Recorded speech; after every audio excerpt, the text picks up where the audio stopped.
तो ये रास्ता तो आपने दिया ना sir election commission of Pakistan को कि हल्का बंदियां वो करें, और जब हल्का जो शेड्यूल उन्होंने दिया उसके मुताबिक इंतखाबात कराएं।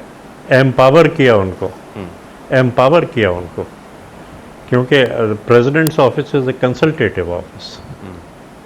He is the head of the state, but he works with consultation. बिल्कुल ठीक है सर। अब election commission of Pakistan empowered है और ये हाथ आपने मजबूत किए हैं। इलेक्शन कमीशन ऑफ पाकिस्तान को वक्त चाहिए डील इसके लिए, हल्का बंदियों के लिए, और उसके लिए वो शेड्यूल दे चुके हैं। मैं हैंड्स फ्री नहीं करता, मैं हाथ बांध देता हूँ, मेरा कसूर है।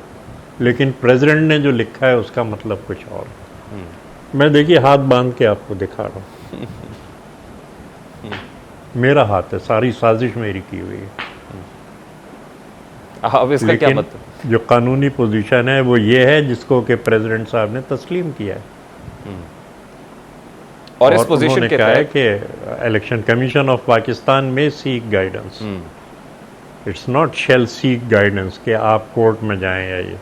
Now once again it's the discretion of the election commission of Pakistan to refer the matter to superior judiciary और नॉट। तो ये बाइंडिंग तो नहीं है इलेक्शन कमीशन पे कि वो मामले को सुपीरियर जुडिशरी में लेके जाए। ये तो अब इलेक्शन कमीशन ऑफ पाकिस्तान का इस्तेहकाक है आपकी तशरीह जा रहे हैं। लोग भूख से मर रहे हैं, लोग गुर्बत से का मसला है, मुल्क में बेरोजगारी का मसला है, मुल्क में दहशतगर्दी का, महंगाई का मसला है। चेयरमैन बिलावल सड़क पे निकले हुए हैं कि भाई अब हमारा किसी से झगड़ा नहीं है, ना ही हम इन चीज़ों में उलझेंगे, हम हल तलाश करेंगे सबके साथ मिल के। हमारे पास हल हैं और वो हम हल तलाश करेंगे ताकि गुर्बत ख़त्म हो। मतलब कभी कभी अपने तज्जियों में हम आवाम के मसाइल को भी ले आया करें ना। ये बड़ी बड़ी बातें हैं, ये वो वकला हजरात कि जो अगर मेरे क्लाइंट हैं तो मेरी बात कहेंगे, आप उनके क्लाइंट हैं तो आपकी बात कहेंगे। लेकिन लोगों की भूख तो इससे नहीं ख़त्म हो रही ना। वो कैसे खत्म होगी sir? About the real problem, क्या लोगों के रियल इश्यूज का जो सॉल्यूशन है वो इलेक्शंस है? जी नहीं, वो हमारा मंशूर है और हम इलेक्शन इसलिए लड़ रहे हैं कि हम अपने मंशूर को इम्प्लीमेंट कर सकें। जो हम सिंध में कोशिश कर रहे हैं वो जो है वो हमारे मंशूर के मुताबिक है कि 20 लाख घर हमें बनाने हैं, 50,000 हमने 3 महीने में बनाए हैं और इलेक्शन कमीशन ऑफ पाकिस्तान ने फंड्स बंद कर दिए। 21 लाख घरों पे हमें सोलर पैनल्स लगानी हैं, 2 लाख घरों पे हम लगा पाए हैं 3 महीने में, हमारे फंड्स बंद हो गए। मैंने 3 तारीख को इलेक्शन कमीशन को गुजारिश की थी कि जनाब इस पर मेहरबानी कीजिए।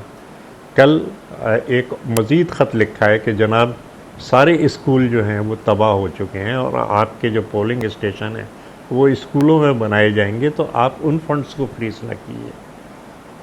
लेकिन ये कि नहीं सुनी जा रही बात। तो इलेक्शन कमीशन ऑफ पाकिस्तान जानिबदार प्राइवेट सेक्रेटरी हैं उनको मिनिस्टर, किसी और पार्टी के जो सरबराह हैं उनके प्राइवेट सेक्रेटरी को फेडरल कैबिनेट के अंदर लिया जा रहा है।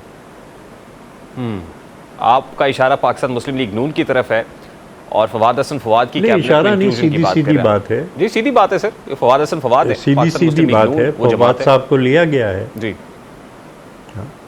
तो इससे ये इशारा मिलता है कि लेवल प्लेइंग फील्ड नहीं बात है। हमारे फंड बंद किए गए हैं। यहाँ पंजाब से मुझे शिकायत मिली हैं कि मुस्लिम लीग के कैंडिडेट्स को हर हल्के में 22 करोड़ रुपए की सपोर्ट दी गई है केयर टेकर की तरफ से, और हमें हमारे जो प्रोग्राम चल रहा था सैलाब ज़्यादा लोगों के घर बनाने का, उसको रोक दिया गया है। तो उसके बाद अगर हम कहते हैं कि साहब पहले आपने आबादी हमारी 3 करोड़ कम की, सीटें हमारी कम हुई, फंड हमारे कम हुए, उसके बाद अगर हम ये कर रहे हैं तो उसके बाद भी आप कहते हैं नहीं ये तो आप गलत बात कर रहे हैं, ये क्यों इनके घर बन रहे हैं, रोको fund. No, this is not on, you can't run a country like. तो यही मसला आ जाता है ना। मेरी अंग्रेज़ी क्योंकि कमज़ोर है तो मैं गलत समझ लेता हूँ। नहीं, आपकी अंग्रेज़ी यकीनन दुरुस्त होगी। आप क्या समझे? मैं चाहता हूँ आप हमें समझाइए कि आपको क्या समझ आइए इस खत से।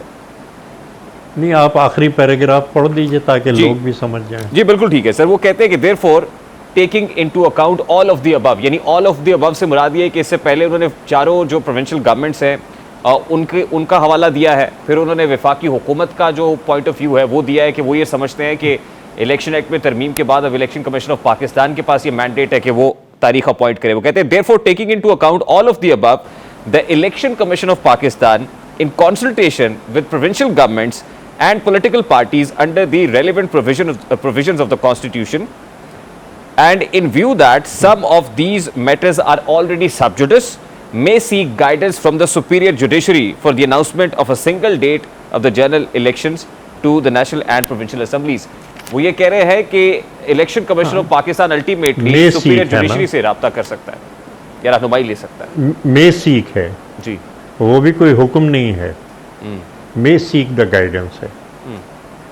मतलब this is the entirely the discretion of the election commission of Pakistan to seek guidance from superior judiciary और not. The words are may seek. और ये कि जाहिर है कि हमारा तो मुतालबा यही था और कोशिश भी यही थी कि 90 दिन के अंदर इंतखाबात हों, और तरीक़ाकार भी हमने उनको समझाया था कि नई डिलिमिटेशन की ज़रूरत नहीं है क्योंकि सीटों में कोई तब्दीली नहीं हो रही। लेकिन अब बस वक्त दिक्कत यही आ जाती है कि अंग्रेज़ी कमज़ोर है। लेकिन फिर सर मेरा बड़ा सादा सा सवाल है, पीपल्स पार्टी अब ये कह रही है कि मुतालबा 90 रोज़ में इंतखाबात का था, ये इलेक्शन एक्ट में जो तरमीम हुई है इसमें पाकिस्तान पीपल्स पार्टी के लेजिस्लेटर्स भी पार्लियामान में मौजूद थे, पीपल्स पार्टी बराबर की हिस्सेदार है। फिर जो सेंसस अनाउंस हुआ है उसकी सीसीआई से जो मंजूरी है उसमें भी पीपल्स पार्टी के जो प्रोविंशियल जो चीफ मिनिस्टर है वो भी मौजूद थे। मैं उस कमेटी का मेंबर था, मोहतरम नवीद कमर कमेटी की सदारत कर रहे थे जिस वक्त हमने ये पास किया, और सदर मोहतरम ने उस वक्त भी जैसे ही उनकी खिदमत में रखा गया तो फ़ौरन इस पर दस्तखत कर दिए थे और ये एक्ट बन गया था। तो ये रास्ता तो आपने दिया ना sir election commission of Pakistan को कि हल्का बंदियां